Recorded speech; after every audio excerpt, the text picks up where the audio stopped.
maa ngi leen nuyu di leen sant bu baax ci déplacement bi ak lu ngeen ma talal. non balaa may tiré bilan sax duñ ñu ko def remercier Sénégalais yi parce que génn nu voteel ñu tey ñu nekk 4e force politique au Sénégal le bilan que bu nu mën a tiré mooy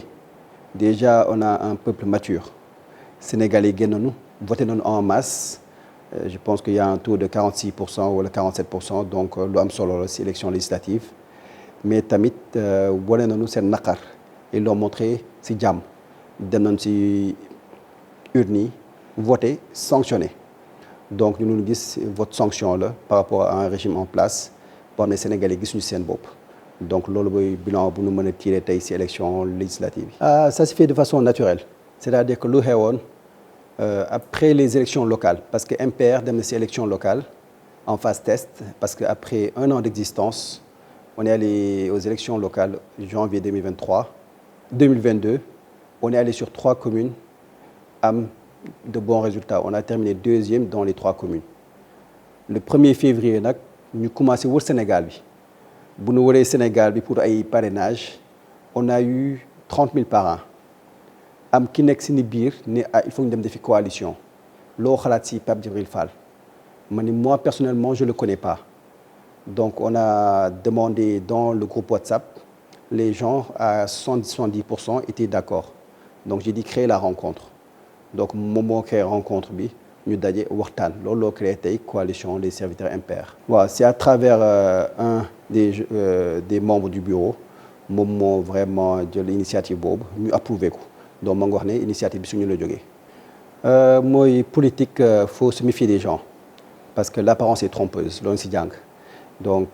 tey jàng bu nu am mooy tout le temps si politique di moytu nit yi bu nu xool seen jëf bu nu xool seen wax mais di xool seen jëf donc loolu jàng bu nu am surtout si politique mais tamit visibilité du électorat donc ce sont les 2 leçons yoo xam ne tiré nañ ko bu baax si élection yi passé bon d'une certaine façon oui mën naa ko gàttal lool tey soo xoolee par exemple le cas de Kaolack moo xam ne dafa dem campagne fa def ay porte à porte def fa ay jours les artisans nekkal ko fa def fa 2 mois ci département bi yëpp on a 1900 voix man à Notto Diobass je pense que 2 jours laa fa def à 1500 voix tamit mon bureau de vote je l'ai gagné moo xam naa bureau de vote am Dakar perte donc loolu yëpp dañuy won ne tamit jàngat la peut-être tamit si communication am na rôle bu mu joué si loolu parce que dans sa communication tamit ñu bëri danoo wax ne wala danoo gis ne c'est un peu équivoque kenn xamul taxawaayam tey suñu demee sur le terrain on a eu beaucoup de problèmes parce que fu ñu dem nit yi dañuy wax est-ce que yéen àndoo leen Macky Sall parce que je pense que sa communication qui nous a un peu porté préjudice mais loolu tamit dañuy wax ne peut-être yàlla ko tudd rek. foog na tout le monde a participé parce que ku wax ne dem élection sur 3 communes après parce que 1 an d'existence jël 2 fois 2e dans certaines zones on a eu 3 fois le résultat de Yewwi aux élections locales donc loolu soo ko xoolee nga xam ne donc ce politique moo ngi dox tamit pendant la pré-campagne on a fait le tour du Sénégal wanoon Sénégal yëpp campagne fa pendant la campagne wanoon Sénégal bi yëpp on a mis 9 véhicules à la disposition de nos coordinateurs dans les régions donc pour man tamit loolu ça a porté son fruit moom tamit am na lu mu indi comme waa Diourbel am na lu mu indi parce que soo gisee Diourbel on a eu 2 personnes qui sont dans les listes ñoo xam ne yoroon nañ seen mouvement foofu indi lu mat 28 000 parrains donc ñoom tamit am na lu ñu indi ci coalition bi. tey soo xoolee la seule contribution des serviteurs dans la coalition c'est 8 000 parrains 8 000 parrains yu ñu dugal jeex na loolu seen contribution donc tey MPR moo indi 18 000 parrains MPR tey moo fay caution bi MPR moo joxe récépissé am MPR moo jox lu ko yu ñu doon saisir mouvement Diourbel d'abord ak mouvement taxawu liggéeykat yi de Pape Thiam et Khadim Silla ñoom ñoo indi 28 000 parrains donc tey noonu la coalition bi demee donc soo xoolee te tamit man sama wàllum bopp en tant que président de la coalition man maa bind lettre bu mandaté Penda Dieng comme mandataire national donc tey soo demee DGE lettre bu nu bind maa ko bind en tant que président nommé Penda Dieng des serviteurs comme mandataire national donc soo xoolee mën nañu wax ñoo bootoon coalition bi mais tamit bon foog naa histoire bi ñëpp xam nañ ko ñun bu ñu demee ba le 31 mai bu ñu accepté seen liste lu nu waxante woon avant ak après yëpp respecté wu ko mu demal def cavalier seul ñun tamit on était obligé tamit demal si ni bopp looloo waral tamit ku nekk demal si yoon. man je sais que bu ma ñëwee les serviteurs m'ont parlé de Amsatou Sow Sidibé wax nag ma waxul tamit Diop Decroix man sama wàllum bopp dama ne bugguma ànd ak ñoom dama bes si politique bi bugguma ànd ak ay politiciens yoo xam ne ils ont un peu roulé leur bosse ñoom nag lu ñu négocier entre ñoom ñoo ko xam lu ñu négocier entre ñoom ñoo ko xam donc si ils ont pris les parrains de Amsatou Sow Sidibé moom moo ko xam mais man je sais qu'à ma disposition man j'ai les 54 000 parrains qu'on a déposés à la DGE et ku ko bëgg a wax je le rends public parce que aw ma lu may nëbb nee naa la man sama politique c'est une politique transparente aw ma lu may nëbb les 54 000 parrains tey Amsatou Sow Sidibé su ñëwee mën naa wax ne lii laa indi lii la Pape Djibril Fall indi lii la waa Diourbel indi man je sais que man lu ma indi j'ai toutes les cartes d'identité avec moi waaw ñeneen ñi nag xaw ma fu mu jógee donc bon loolu moom jaaxal nañu parce que su ma jumlee le 31 mai amoon na benn point de presse bu ñu defoon Pape Djibril Fall toog ma toog mu ne ma Thiaw il faut que demain wala dans la semaine ñu def les comités le plus rapidement possible ñu commencer pré-campagne ak campagne ñu ne tamit balaa ñuy communiquer ñun ñëpp waxtaan toog xool kuy communiquer ak su demee lu mu fay wax donc looloon déggoo ne kuy communiquer nañu waxtaan si ni biir décider kuy wax ak lu mu fay wax. le lendemain dégg noonu serviteur moo ngi télé Penda Dieng ñu ne moo ngi Seneweb commence di wax ñun tamit on s'est posé une question ne Penda Dieng suy dem télé lu mu fay wax te lu tax on n'est pas au courant on les a interpellés on nous a ignorés te tamit on a continué à faire des appels pour ñu toog waxtaan ñoom tamit ñu dema seen bopp et même au début soo leen xoolee quand il communique su doon wax moom boppam lay wax il parlait pas au nom de la coalition am na ñu bëri ñoo xam ne xamuñu woon sax y avait une coalition ils pensaient que c'était Pape Djibril Fall qui était parti tout seul bon donc moom moo décidé bu mu amee lu mu bëgg mu demal boppam bon peut-être mën na ko gisee lool mais parce que c'est un gars qui nous a promis beaucoup de choses neewoon na dina jàpp si caution bi neewoon na dina jàpp si parrainage waxoon na 30 000 ba 100 000 parrain nañu waxoon neewoon na am na benn local boo xam ne mën na ko def siège neewoon na am na fu ñuy saisir bu demee ba rek yëpp dara du si dëgg defu si dara mu ne da war def comité defu ko donc tout ce qu'il nous a dit du début à la fin dara nekk si dëgg mais loolu tamit dama ne jàngal na si politique parce que je pense que tey su ñu koy wax nit yi sa am ñoo xam ne mun ñu ko gëm parce que image bu mu wone ak jëfinam bokkul donc tey loo noon gis si moom moo rafetul mais tamit jàngal la si ñun te mu defoon ko ñàkk def pour man sax day nekk député parce que lu yàlla tudd kenn mënu si dara. non c'est pas parlé Pape Djibril Fall foog naa le 31 mai laa gëj waxante moom donc avant la pré-campagne waaw donc parce que ñun lu ñu waxante woon on avait pris benn intermédiaire mooy wax entre les deux donc c'est à eux d'organiser les réunions donc on a essayé plusieurs fois d'organiser les réunions entre les serviteurs ak MPR mais ñoom de leur côté ils étaient tout le temps occupés ba élection yi jeex donc élection su jeexee moom mu jël portable am di ma woo man tamit jëluma ko parce que dama ne quel est l'intérêt lu ñu boole woon mooy élection yi bu nga amee lu nga bëgg demal nga sa bopp après élection sol nga may woo loolu tax après élection bu mu ñëwee tamit di def point de presse di ma remercier man tamit damay jaaxal di wax waa MPR man ko ñun MPR génnoon ci coalition bi on a fait le communiqué moo tax nag ma gën a demaat ci télé rajo yi leeral loolu ne MPR génn ci coalition bi te comme ñun ñoo joxoon suñu récépissé suñ ko retiré foog naa lu fa des ci coalition bi bëreetul suñu logo la tamit suñu couleur la donc si on se retire avec nos logos nos couleurs et le récépissé foog naa coalition bi lu fa des bëreetul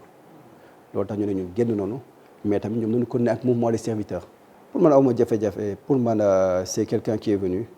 qui a utilisé les gens pour se faire un nom pour mën a jàll nekk député foog naa soxla na benn parti bu koy yóbbu soxla na ku koy fayal caution soxla na ku koy jox parrainage te loolu bu mu ko amee mu demal boppam foog naa son idée dès le départ mooy campagne boppam jaay sa personne ñu loolu xalaat moo ne ko son idée dès le départ donc te boo may lu mu bëgg def na lu mu bëggoon def tamit merewuñu ko si parce que dañuy wax nitoo matul rek te nitoo lëndëm donc mënoon na ko defee bu gën a rafet par exemple tey chaque fois suy communiquer du tudd mukk Pape Thiam alors que man je me dis que c'est un élément clé de la coalition parce que tey bu nu matulee suñuy parrainage bu mu matulee quand on est parti à la DGE c'est Pape Thiam en personne na nga fa fekk muy déposer pour nekk député bu mu demee DGE accepté wuñu basam ñu proposé ko mu ànd ak ñun mu ne man dama am keneen ku ma àndal muy Khadim Sylla xaar ma boole ñu ngeen waxtaan. Donc si ce jour-là Pape Thiam nee ni non du ma ànd ak yéen tey duñ dem élection. Donc man tey fu ma dem dama koy wax sama entretien ne le gars là faut le remercier.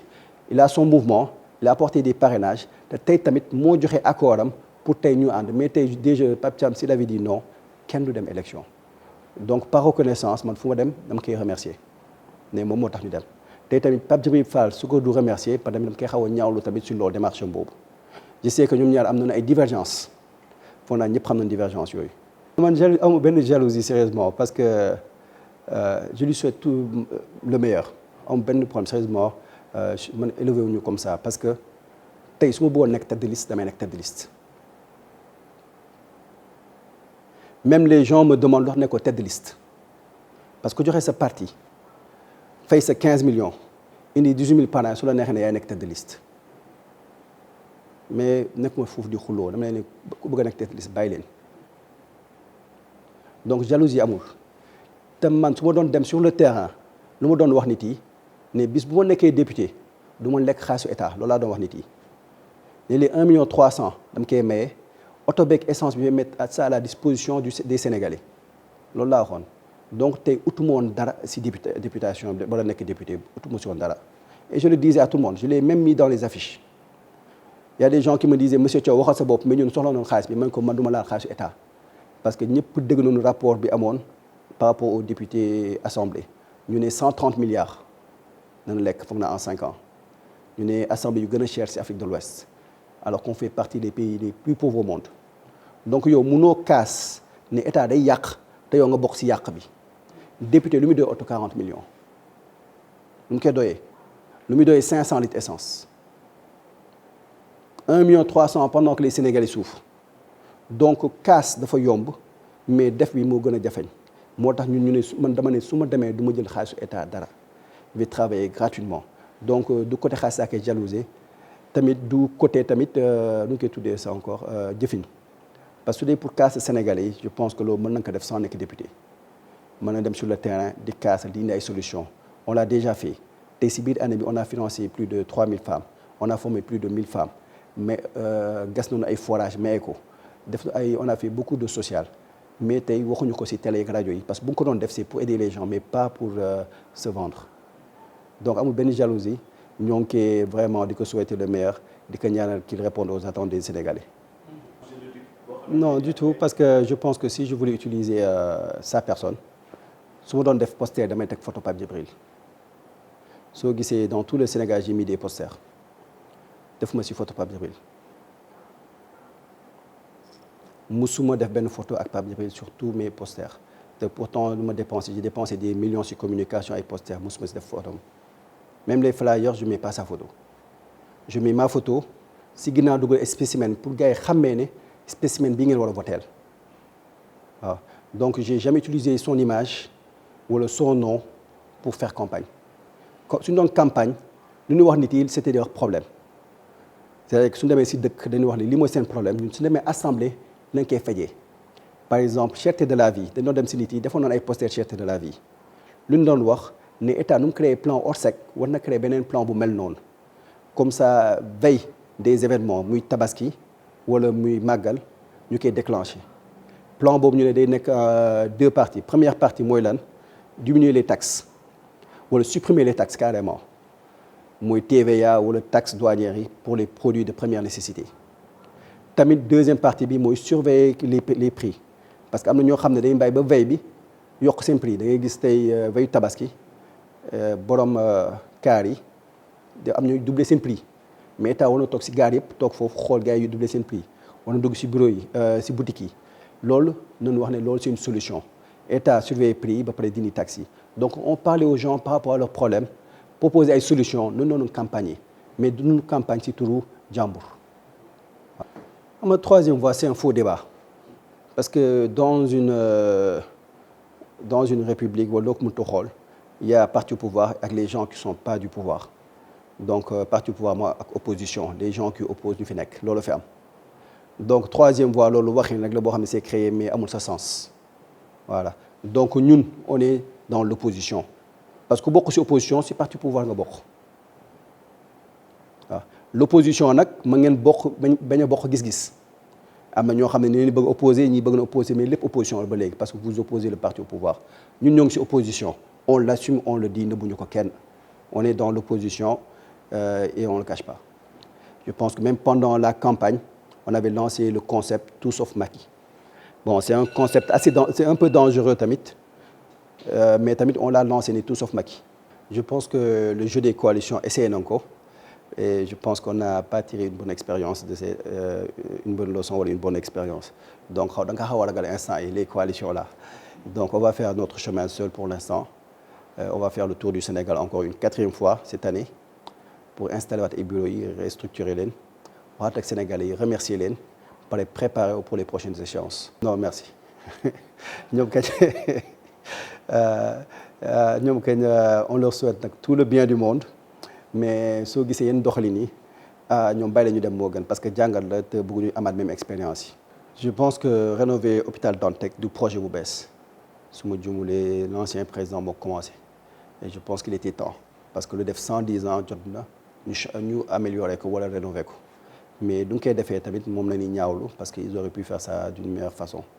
jëm racaser ñu fa nekk tamit soxlawul di jaay ay terrain pour rénover je pense que l'État n'est pas à 30 milliards près waaw au pire des cas sax mënoon na leb xaalis boobu su dee amu ko mais bras des suuf si moom loolu moom nous sommes contre donc l'idée elle est bonne mais la façon de faire elle est mauvaise ñun daal loolu la ñuy wax ne les gens qui se retrouvent au chômage état mënoon na ko gérer terrain bu ñu war a jaay tamit état mënoon na ko gérer ba kenn du ko jaay ñun daal bon loolu c'est une réponse par rapport au cas de Dantec. Bon j'aime pas trop critiquer li ñu wax rek mais bon ñoom baax na c'est-à-dire que c'est ñoo xam ne c'est quelqu'un koo xam ne il avait l'espoir de tout un pays ñëpp yaakaaroon changement ci moom je pense qu'en 2012 il y a des gens beaucoup de gens qui ont voté pour lui tey ñoo koy regretté mais tey mënoon na nekk benn président boo xam ne même après su paree 2 mandats mi les gens dañ koy garder comme héros en Sénégal comme en Afrique mais je pense qu'il est passé à côté par ses projets les détournements les surfacturations les scandales doxalin bi daal Sénégal yi kenn approuvé ko tey dëkk bi dafa métti bi peeru métti et je pense que à cause de cette malgouvernance tey moo tax nit yi doyal ci moom ñun tamit looloon su gën a poussé ñu dugg ci politique bi parce que ñun on était dans le social yaakaar ñoon dugg ci politique mais tamit bu ñu gisee coono bi ak métti ci biir dëkk bi noonu bàyyi social bi pour dugg ci politique parce que dañoo yaakaar ne politique da ko mën a changer donc tey ku tax nga dugg ci politique ndax liggéeyam boo xam ne baaxul tey soo ko rejoindre da nga ne peut-être amuloo benn conviction moo tax mu ñu bokk ci gouvernement am loolu c'est trop tôt pour le dire je pense parce que comme ni nga ko waxee rek on est là depuis même pas 2 ans def gunu 2 ans donc am na liggéey bu bëri wuñ def war a def en amont mooy lan mailler le territoire sénégalais waxtaan ak sénégalais yi nit yi xam ñu ñu wax leen seeni programme te su dee loolu mën na ko def ci 6 mois wala 1 an ba Sénégal yëpp xam ñu jox ñu confiance ba porter seeni candidature boobaa dinañ ko def mais su dee tamit defuñu ko tamit ñu toogaat gën a liggéey. opposants yi bon ñoom ñëpp am na ay relation ak ñoom gis naa liggéey bu ñuy def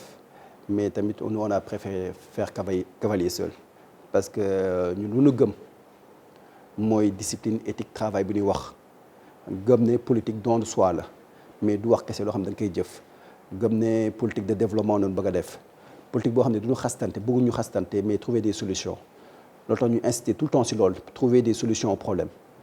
loolu ñu gëm moo tax ne te gisaguñu suñu bopp si ñeneen ñi moo tax ñu on fait cavalier seul mais ñoom tamit on leur souhaite vraiment le meilleur ne tamit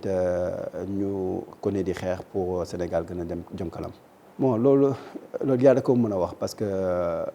on sait jamais comme ni wax rek si politique mais APR je peux dire non mais Pastef moom mun wax waaw moom mun wax déet. relation on se connaît pas je connais l'administrateur de Pastef mooy Birame Souleye Diop bon on se parle de temps en temps mais Ousmane Sonko personnellement je le connais pas. Amidou sénégalais la bu juddoo Sénégal màggee Sénégal am bac CEM dem France def 7 ans France def 7 ans États-Unis France def naa fa maths sup maths spé école d'ingénieur liggéey Institut français du pétrole liggéey Peugeot États-Unis ma liggéey am MBA en finance liggéey Banque mondiale société bu mujj bu mu fa doon liggéey société bu mujj boo doon liggéey on avait plus de 5000 on avait plus de 5000 milliards de chiffre d'affaires sur les 5000 milliards je gérais plus de 600 milliards donc am na benn jaar-jaar bu na bu mu ko am fii Sénégal fii am naa fi ñaari société boo xam maa ko moom personnellement am société yu ma bokkal ay nit am société tamit à l'étranger donc je suis dans le privé di liggéey nekk créateur d'emploi donc en gros loolooy sama présentation boobu loolooy sama jaar-jaar. di sant Sénégal yi yëpp di leen gërëm di leen wax surtout suñuy tànn nit nañu xool nit seen jaar-jaar parce que Sénégal lu ñu sonal depuis l'indépendance jusqu'à présent ñu fi jiite ñëpp c'est des gens issus du secteur public ñoo xam ne mosuñu liggéey dans le privé mosuñu créer emploi nit nañuy xool jaar-jaaram nañu moytu wax yi nañu xool jëf yi su weesoo loolu tamit di la wax ne ñun ñëpp on est là di leen invité ngeen dugg ci politique bi parce que nit yi yàq nañu politique bi yàq nañu xelu nit yi ba ñëpp foog ne politique lu bon la parce que ñoom dañoo bëgg a téye di ko contrôler donc nit yi bu leen découragé ñëw leen ci politique bi xeex leen bu leen politique changé dem leen ak seen conviction mais surtout jéem leen changer lu fi nekk parce que le plus important mooy changer Sénégal mu jëm ci kanam man nee naa sama motivation mooy lan quand je rentre chez moi gis sama doom dama ne war naa bay Sénégal bu gën Sénégal mu fi fekk bugguma bàyyi sama doom Sénégal boo xam ne su bëggee faju day jël avion pour dem faju ji bugguma bàyyi Sénégal boo xam ne sama doom su jàngee du am liggéey bugguma bàyyi Sénégal sama doom boo xam ne insécurité la fi fekk wala inondation wala vie bu cher donc loolooy sama source inspiration donc lu mënut am si politique su ma ñëwee rek chez moi su ma xoolee sama doom xamee ne il faut que lu ñuy xeex ñu doubler lu ñuy xeex parce que dañuy xeex pour suñu doom yi dañuy xeex pour Sénégalais yi. avenir politique nous sommes très contents parce que soo xoolee am na parti yu bëri ak mouvement yu bëri yu ñëw di ñu rejoindre. non loolu moom bàyyi non mais pas je pense que il faut que ñuy rafet njot xamee ne nit yi dama bëgg a ñëw dafa dëkk bi donc il faut que qu'on leur fasse confiance benn expérience bu ñu yàq nu neex gisee Sénégalais yi il faut tout le temps regarder le côté positif des choses loolu moom bëggoon wax di leen remercier ñëpp di leen gërëm di rafetlu